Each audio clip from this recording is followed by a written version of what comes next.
Welcome, horror family. Let the Right One In is a 2008 Swedish horror film based on the novel of the same name by Jon Lindqvist. In the book and the film, a young boy named Oscar befriends a young girl named Eli, who moves into the apartment next door with her strange father. He soon learns that she is a centuries-old vampire. Through their common desperation to connect, they become close companions, and it is revealed to Oscar that she was a boy who in a previous life had his genitals removed, then turned into a vampire by a mysterious man in the wig. The dark history behind Eli can be interpreted in many ways, possibly meant to be sold into sex slavery for profit, or held by the evil unnamed vampire lord's personal capture. When I first read the book, I assumed that the castration part was included by Lindqvist for shock value, adding to the tragic story behind Eli's dark past. I wasn't aware that specifically in that time period, the act of genital mutilation in young boys had a shameful history in aristocratic society. I think that the history of Eli and the man in the wig holds a parallel foundation in classical art, specifically that of operatic performances.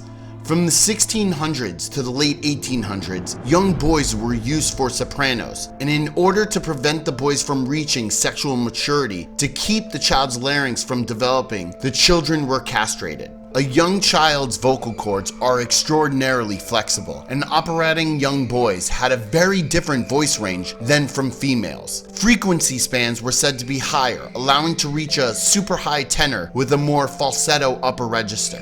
The Roman Church paid high prices to castratos, some of the more famous ones reaching fame and great fortune. In the early 1700s, around the time Eli or Elias was transformed into a vampire, around 4,000 boys a year were castrated in the service of the art. My thought is that the man in the wig was a purveyor of such castrati. It would make sense that the crying mother in the scene where Oscar has his vision is a mother being torn from her child after being sold to the enigmatic vampire lord. The preparation for castration sometimes led to premature death, which could explain why not only did they take off all of Elias's genitals, but turned him into a vampire as well. Elias could have been sold into servitude by a heartbroken mother or father, needing to bring themselves out of poverty. When awaiting to be sold to the church, Eli broke out of their prison, leading to a faithful meeting with a boy named Oscar. Make no mistake that the entire scene involving the man in the wig, the horrific acts this vampire lord performs on Elias and the other boys, has a dark, ominous tone that creates a very arcane backstory, making Eli an even more interesting character.